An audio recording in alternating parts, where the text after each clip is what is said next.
네, 이어서 정치권 소식도 살펴볼 텐데요. 이번 6.3 지방선거에서 대구가 최대 격전지가 될 거다. 이런 전망들도 나오고 있습니다. 어떻게 보세요? 제가 볼 때는 뭐 위기감 때문에 네. 만약에 이렇게 엉망진창으로 하지는 않았을 것이다. 정말로 위기감이 있다면 국민들이 보기에도 정말 혁신 공천을 하는구나.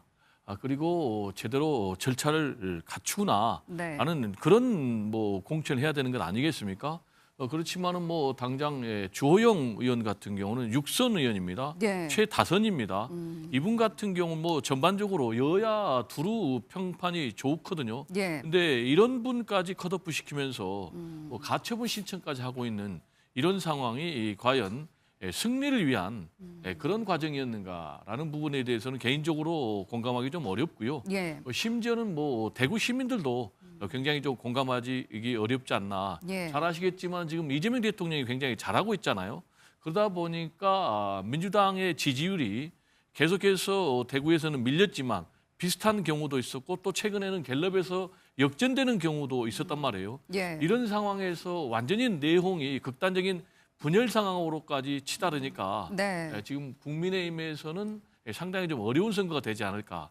특히 여기다가 김부겸 전 총리 같은 경우는 대구 수성에서 승리한 그런 지역 경쟁이 굉장히 높은 인물이거든요. 예. 여기에다가 이제 이재명 정부의 그런 효과에다가 강력한 뭐 정책 공약, 예. 그러니까 정부의 강력한 지원까지 꿰차고 나가면 과연 국민의힘이 승리할 수 있을지. 예. 특히 또 주호영 의원 입장에서는 무소속까지 지금 불사하겠다라는 입장이기 때문에 만약에 주호영 의원이 나와가지고 끝까지 3자 대결 국면으로 간다면 국민의힘에서는 필패 구도로 가지 않을까 이렇게 좀 우려가 됩니다. 국민의힘에서 6선이나 했고 또 배신자 프레임에 대한 우려도 있기 때문에 무소속으로까지는 나오지 않을 것 같다. 어떻게 보십니까? 저는 좀 다르게 전망을 합니다. 일단 저는 무소속으로 나갈 가능성이 상당히 높다 이렇게 보는데 그 첫 번째 이유로는 주호영 의원의 성정입니다.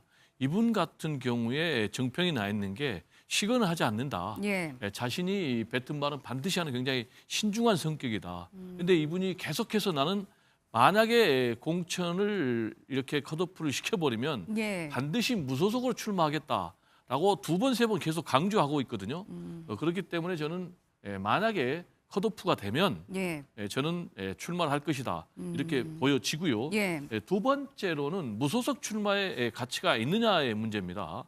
지금 이제 우리 대변인께서는 배신자 프레임에 휩싸인다라고 이제 얘기를 하고 있는데 본인 같은 경우는 지금 이미 6선이나 했기 때문에 네. 본인이 여기서 컷오프 돼가지고 정치를 마감하면 본인에게는 완전 최악이다. 아. 그럴 바에는 차라리 내가 보수를 쇄신하겠다. 그래서 내가 비록 가시밭길이지만 십자가를 지고 이 길을 가는 것이 예. 내 정치 인생을 최종 마감하는 것이 훨씬 더 가치가 있다.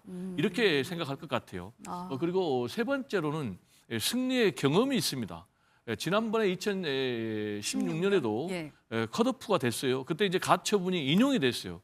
그래가지고 본인이 무소속으로 나가지고 당선이 됐단 말이에요. 네. 그래가지고 국민의힘에 복당을 했기 때문에 저는 그런 승리의 경험까지 해가지고 이분이 나갈 가능성이 높다. 그러면 이제 3자 대결 구도면은 필패 구도인데 예. 어떻게 이분 같은 경우 살아날 국리를 갖고 있을까라는 것과 관련해서 국민의힘이 누군가를 공천을 하면 대구시장에 예. 결국 3자 대결 구도가 가는데 그렇게 되면 필패 구도가 되니까 국민의힘 후보와 자신이 단일화를 하면 된다. 예. 그래서 단일화를 해서 자신이 이기면은 최종적으로 김부겸 후보하고 격돌하면 과거에 김부겸 후보하고 또 국회 선거에서 이긴 적도 있거든요. 예. 그러니까 나는 이길 수 있다. 그리고 만에 하나 본인이 이런 과정에서 제거를 당한다 해도 보수가 앞으로 재편될 때, 네. 혁신될 때 그 중심에 설 수도 있다. 그래서 비대위원장도 될 수 있고 자신이 보수의 중심에 돼서 앞으로 대권까지 도전할 수 있다. 이런 큰 그림까지 종합해 보면 오히려 무소속으로 출마할 가능성이 더 높지 않나 이렇게 생각을 합니다. 네. 국민의힘에서 컷오프가 되는데 국민의힘 후보와 나중에 단일화가 될까요? 충분히 가능성이 있죠. 왜냐하면 두 사람 다 떨어지면 결국은 단일화를 거부하는 쪽이 배신자가 되거든요. 국민의힘 승리를 위해서. 예, 예. 그렇기 때문에 저는 충분히 단일화 가능성이 남아있다 이렇게 전망합니다. 예. 그리고 민주당에서는 대구의 김부겸 전 총리가 거의 결심을 한 거죠? 출마한다고 그렇습니다. 봐야 됩니까? 제가 볼 때 뭐 빠르면은 예. 내일 출마 선언하지 않을까. 네. 지금 며칠 전에 정청래 대표하고 예. 두 분이 만났지 않습니까? 그거는 결국 이제 출마 수순이라고 봐야 되겠고요. 네. 지금 뭐 민주당에서는 강력하게 출마를 요청한 그런 상황이니까 전략 공천할 것으로 전망이 되고요. 네. 가장 중요한 것은 이제 김부겸 전 총리가 수락을 하고 네. 출사표를 던지겠느냐 안 던지겠느냐인데 지금 행보를 보면 뭐 출사표를 던지는 그런 절차를 밟고 있는 것으로 보여져요. 그리고 이제 가장 중요한 것은 여론조사 같아요. 예. 아까 말씀드린 대로 대통령의 지지율이 워낙 좋고 그러다 보니까 이제 민주당의 지지율이 대구 경북 지역에서도 이기는 그런 여론조사까지 나오고 예. 특히 이제 영남이라는 일보 그 지역 매체 아니겠습니까? 예. 그 지역 매체에서 여론조사를 해보니까 김부겸 전 총리가 8명의 국민의힘 예비 주자들하고 1대1로 해보니까 뭐 이진숙 전 방통위원장 포함해서 전부 이기는 것으로 나왔지 않습니까? 이제 이진숙 위원장 같은 경우에는 오차범위내 접전으로 나오기는 했습니다. 네, 그런데 이제 이기는 것으로 다 나왔거든요. 예. 여기에다가 뭐 지금 뭐 민주당에서 정청래 대표가 김부겸 전 총리를 출마하라고 등을 떠밀었는데 지금 빈손으로 보내겠습니까? 강력한 정책 공약을 선물로 주겠죠. 네. 그렇다면 이런 전반적으로 굉장히 우호적인 상황. 여기에다가 최근에 이제 대구 경북 지역의 민심이 굉장히 좋지 않은 이유가 두 가지인데 예. 하나는 대구 경북 통합이 결국 이제 자중 질환 때문에 관철되지 못했지 않습니까? 그러다 보니까 이제 지역민들이 지금 뭐 광주 전남 광주는 통합을 해서 네. 앞으로 20조 원이나 받아가지고 지역 발전에 견인차 역할을 하는데 당신들은 뭐 하고 있느냐 이런 불만이 굉장히 높고 예. 또 계속해서 지금 자중 질환을 보이고 있는 이런 상황. 여기에다가 김부겸 전 총리가 출사표를 던지면 굉장히 종합적으로 네. 당선 가능성이 높아지고 있는 그런 상황이 아닌가 전망이 됩니다. 예. 지금 경기도지사 후보의 민주당도 아직 정해지지 않았는데 일각에서는 추미애 후보로 정해진다면 추미애 의원으로 후보가 정해진다면 아마 유승민 전 의원이 나오지 않겠느냐, 이제 해볼 만하다고 생각하지 않겠느냐 이런 얘기도 들리거든요. 어떻게 보세요? 저는 유승민 전 의원은 절대 안 나온다고 봅니다. 절대 안 나온다. 네, 왜냐하면 이분이 3번이나 예. 얘기했다. 안 나간다고. 이걸 매체를 통해서 공개적으로 얘기했거든요. 예. 근데 제 기억을 보면 유승민 전 의원이 시건을 한 적이 한 번도 없는 것 같아요. 아. 시건을 절대 하지 않는 굉장히 젠틀맨 정치인인데 없는 소리 안 한다는 말씀이시죠? 자신이 3번이나 매체를 통해서 안 나간다고 말씀드렸습니다. 라고 얘기를 하는데 그거를 본보갈 이유는 없다. 예. 그리고 지금 경기도는요. 이번 지방선거에서 두 분은 이제 험지라고 얘기를 했지만 네. 제가 볼 때는 거의 사지에 해당이 됩니다. 보면은 이제 김문수 대통령 후보가 지난 대선에서 전체적으로 전국에서 41% 득표를 했는데요. 경기도에서는 37%, 네. 전국 평균 이하로 했거든요.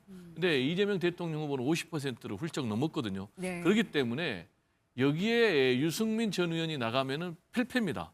그런데 여기에 대해서 유승민 전 의원이 나갈 이유가 전혀 없는 거죠. 그리고 국민의힘이 정말로 진정성이 있다면 네. 오래 전부터 격식을 갖춰가지고 계속해서 유승민 전 의원에게 나가달라고 해야 되는 거죠. 예. 근데 지금 도저히 안 되겠으니까 서울도 불리하고 그리고 또 인천도 불리하고 경기도도 안 되겠으니까 이제야 유승민 전 의원 당신이 나가시오? 그거는 정말 아니죠. 그래서 지금 뭐 러브콜을 계속해서 보내고 있는데 이정현 위원장도 보내고 장동혁 대표도 보내고 있는데 예. 이거는 뭐 제가 볼 때는 러브콜이 아니고 이거는 완전히 스토킹이다. 네. 남녀 관계에 비유를 하면은 이거는 러브콜을 넘어서 성범죄에 해당되는 굉장히 볼성사나운 그런 모습이 아닌가 좀 우려가 됩니다. 혹시 어떻게 들으셨습니까? 네, 상당히 좀 안타깝고요. 지금 국민의힘이 남탓할 그런 상황은 아니죠. 결국 저는 이제 오세훈 서울시장이 요구하는 해법이 국민의힘의 미래 그리고 당장 눈앞에 2달 앞으로 닥친 선거에 맞지 않나 이렇게 생각하는데 강력하게 요구하는 것이 이제 노선 변화 아닙니까? 윤 어게인은 안 된다. 확실하게 절연해라라고 요구해서 뭐 억지 춘향격으로 절윤 결의문이 나왔지만 상당히 제가 볼 때는 미흡하고 네. 그리고 두 번째로 요구하는 것이 이제 인적 쇄신 아니겠습니까? 근데 뭐 박민영 미디어 대변인을 다시 기용을 했잖아요. 윤 어게인 세력이고 또 윤석열 대통령실 행정관으로 근무한데 네. 전혀 맞지 않고 그리고 세 번째로 지금 요구한 것이 뭡니까? 장동혁 얼굴로는 안 되니까 이선으로 후퇴를 해라. 그러기 위해서는 혁신 선대를 해라. 예. 실제로 지금 국민의힘의 지금 후보들이 장동혁 당신이 나오면 우리가 표 떨어지니까 오지 말아라. 그래가지고 지금 최근 한 달 동안 지역 일정을 잡지 못할 정도 아니겠습니까? 그럼에도 불구하고 지금 정반대로만 가고 있기 때문에 심지어는 뭐 대구의 핵심 의원인 중진 의원인 추경호 의원 같은 경우도 빨간색 점퍼를 못 입는다는 거 아니에요. 하얀색. 이 하얀색이 뭡니까? 무소속을 상징하는 그런 옷 아니에요. 그 네. 이유는 뭡니까? 국민의힘 색깔로 국민의힘 상징으로는 너무 부끄러워. 나는 선거 못 치러. 심지어 대구에서도. 그러니까 지금 오세훈 현 서울시장 같은 경우도 제발 좀 빨간색 점퍼 입을 수 있도록 예. 환경을 만들어 달라. 그 얘기는 국민의힘이 변화해 달라는 것이고 그 변화의 중심에는 장동혁 대표가 뒤로 물러나야 되는데 거꾸로 왜 이재명 전 대표는 그렇게 리더십을 가지고 잘했는데 우리는 뭉쳐주지 않느냐라고 남탓을 하고 있는 안타까운 상황이 아닌가 생각됩니다. 예.